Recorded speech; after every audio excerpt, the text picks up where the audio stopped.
Joining me now, the great Megyn Kelly, who needs no introduction. Nevertheless, she's a journalist, host of the Megyn Kelly Show, which is awesome. It's on SiriusXM Triumph Channel 111. That's 111 in my community college. Every weekday at noon Eastern Time. Can also be found at YouTube TV/Megyn Kelly, wherever you get your podcasts as well.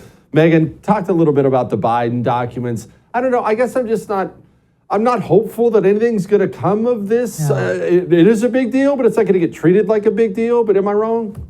No, nothing's going to come of this. And it's so clear what they did here. You know, they find the documents prior to the midterms and they keep it quiet so that they can set up their whole lane of defense before it breaks publicly, right? They talk to the attorney general, they get an investigation going just so that they don't look like they're being overly harsh on Trump. Oh, see, we do this whenever we find a former president or a sitting president has documents he shouldn't have in his off-campus facilities. This is, of course, that's why we got a U.S. attorney involved and we had the attorney general look into it, and he could very well be charged. You know, you never know. The FBI took a... Oh, baloney. They know very well none of that is going to happen. And frankly, it shouldn't happen. It shouldn't happen to Trump. It shouldn't happen to Biden. And the only reason they called Merrick Garland is because they want the fig leaf of looking like they're fair, and they just do this to everybody. That investigation is going to go nowhere. There will be no charges, even though we're told there were top secret documents in the Biden stash. And the Trump investigation will probably result in criminal charges. And they're just trying to make it look like they treated them both exactly the same.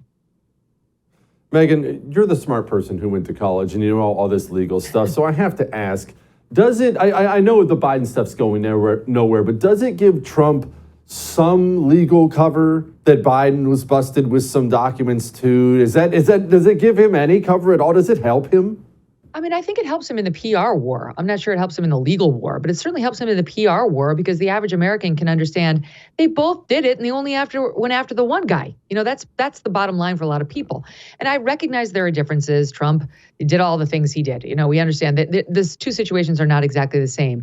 But let's face it, the only reason the Biden lawyers probably raised this as an issue when they found these docs was because of the Trump issue. I mean, what would happen if we went through Jimmy Carter's files? What would happen if we went through Barack Obama's files? Bill Clinton, never mind. You're going to find a ton of this stuff. Typically, presidents manage to have a few documents that they probably shouldn't otherwise have in their files, and we've never gone after them criminally. And look, I know that the mainstream press is like, but Trump had nuclear secrets. Well, that hasn't been proven. That hasn't been proven at all. In fact, some of the latest reporting on the Trump thing is like he liked tchotchkes. That's probably why he kept maybe the Kim Jong-un note to him. Did it really compromise national security? That has yet to be proven in any place that I would trust, like not from Maggie Haberman at the New York Times. I'll believe it when I see it in a court of law. But the point is, they're not treating him the same as they've treated the others. And this fig leaf on the Biden situation doesn't change that.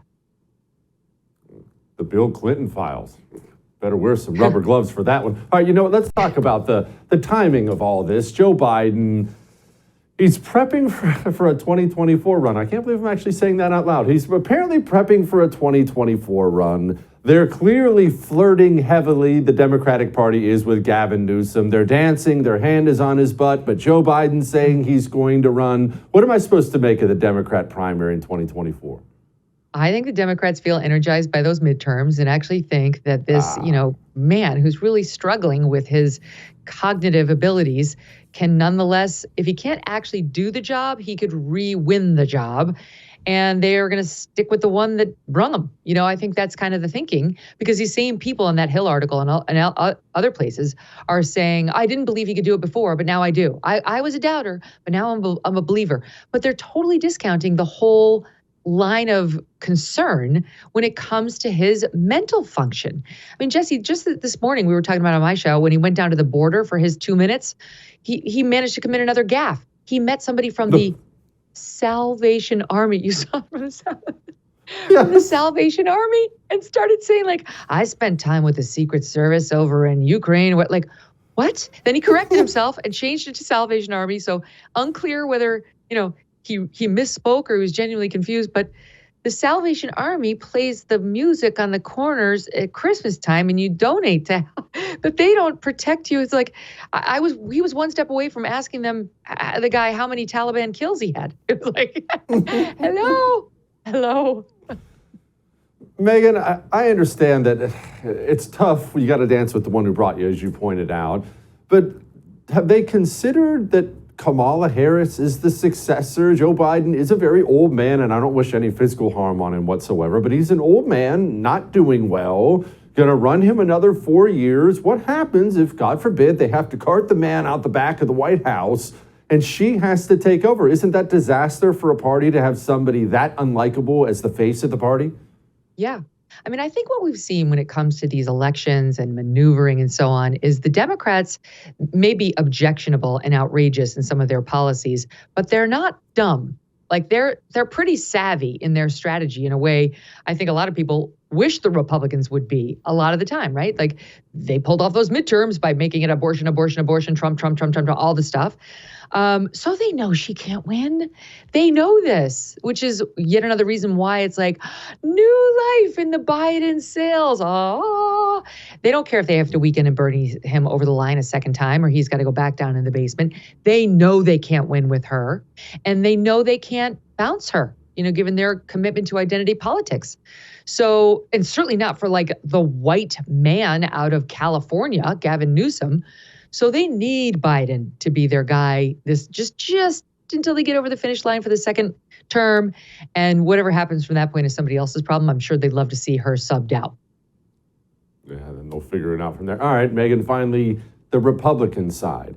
It has been thought, I know you've said this on your great show, that Donald Trump is the presumptive nominee. For the longest time, I just thought Donald Trump was the presumptive nominee.